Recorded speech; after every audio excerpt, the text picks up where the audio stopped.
ये कहानी है टूनी चिड़िया की, जो सुंदरवन के जंगलों में अपनी माँ कविता के साथ रहा करती थी। टूनी के पिता बचपन में ही गुजर चुके थे। बचपन से ही टूनी की माँ कविता ने टूनी को माँ और पिता दोनों का प्यार दिया। कविता बहुत ही गरीब थी। वो दूसरों के घर में साफ सफाई का काम किया करती थी, जिसमें उनके घर का गुजारा बड़ी मुश्किल से हो पाता था। लेकिन कविता की बड़ी चिंता टूनी के भविष्य को लेकर थी।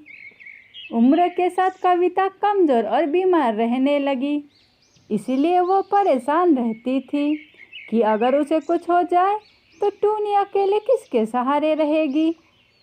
वो यही सोचती कि इस गरीब की लड़की से कौन शादी करेगा, इसलिए वो बहुत सोच में डूबी रहती थी। टूनी अपनी माँ को इस तरह चिंता में देख कहने लगती है, अरे माँ, आप यूं ही सोच में डूबी रहती हो। आपको कुछ नहीं होगा और मैं शादी वादी करके कहीं नहीं जाने वाली। मैं तो बस अपनी माँ के पास ही रहूँगी। टूनी बेटिया, बेटियों को तो एक दिन ससुराल जाना ही होता है। बस कोई अच्छा सा लड़का मिल जाए जो इस गरीब की लड़की को सिर्फ 2 कपड़ों में ही बिहा के ले जाए। धीरे धीरे दिन बीतने लगे। कविता बीमार रहने लगी। एक दिन कविता ने टूनी को अपने पास बुलाया और कहने लगी, टूनी बिटिया, मेरा कोई भरोसा नहीं, भगवान का कब बुलावा आ जाए। अगर मुझे कुछ हो जाता है तो दूसरे जंगल में तुम्हारे पिता का चचेरा भाई, तुम्हारा चाचा रहता है। काफ़ी समय पहले वे इसी जंगल में रहते थे बेटिया, और तो कोई है नहीं अपना। अगर मुझे कुछ हो जाता है तो तुम उनके पास चले जाना और उनको बता देना कि तुम कौन हो और किसकी लड़की हो। वो तुम्हारे पिता के नाम से पहचान जाएंगे। ऐसी बातें अपने मुंह से मत निकालो माँ, तुम्हें कुछ नहीं होगा। कुछ दिनों के बाद वही हुआ जिस बात का डर था। टूनी की माँ कविता इस दुनिया से चली गई। टूनी अकेले परेशान क्या करे, कुछ समझ नहीं आ रहा था।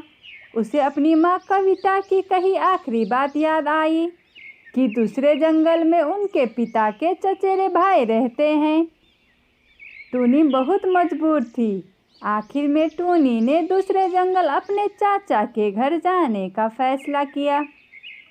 टूनी ढूंढते ढूंढते अपने चाचा के घर पहुंच जाती है। घर पहुंचते ही वो सारी बात अपने चाचा को बतलाती है कि अब उसकी माँ नहीं रही। उन्होंने मरते वक्त आपके बारे में बताया था। ये सुनकर उसके चाचा बहुत दुखी होते हैं और कहते हैं, टूनी बेटी, तुम इसे अपना ही घर समझो। तुम मेरे भाई की बेटी हो तो तुम मेरी भी बेटी हो। अब तुम मेरी जिम्मेदारी हो। तुम्हें यहाँ कोई भी परेशानी नहीं होगी। तुम बैठो, मैं अभी आया। चाचा दूसरे कमरे में जाते हैं और अपनी पत्नी को सारी बात बताते हैं। अरे, मैंने तो आपके भाई के बारे में कभी नहीं सुना और आपने भी कभी बताया भी नहीं। कोई बात नहीं जी, हमारा भी कोई बच्चा नहीं है। अब हम टूनी को ही अपने बच्चे की तरह प्यार देंगे। सही कहा तुमने। अब हम टूनी को अपने बच्चे की तरह प्यार करेंगे।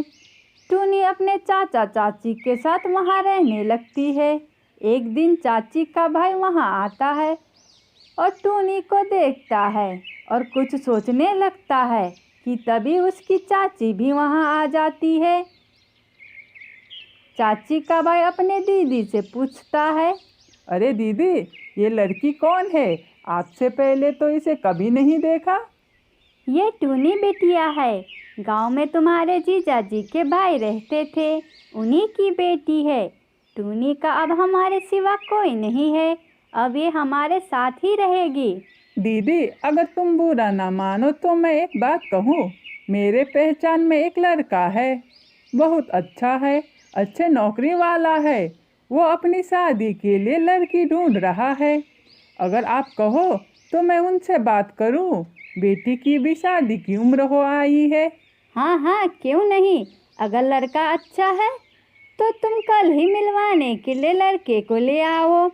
मैं तुम्हारे जीजा जी और टूनी से बात कर लूँगी। अगले दिन चाची का भाई उस लड़के को लेकर आता है। वो लड़का दिखने में बहुत ही सुंदर और सुलझा हुआ था। दीदी, ये वही है जिनसे टूनी के लिए बात की थी। ओहो, अच्छा अच्छा, लो तुम्हारे जीजा जी भी आ गए। टूनी के चाचा लड़के से कुछ बातें करते हैं। उन्हें भी लड़का बहुत पसंद आता है। जब वो टूनी से पूछते हैं तो टूनी भी शादी के लिए हाँ कह देती है। फिर क्या था, एक गरीब लड़की की शादी बड़ी धूमधाम से हो जाती है और वो दोनों खुशी खुशी रहने लगते हैं।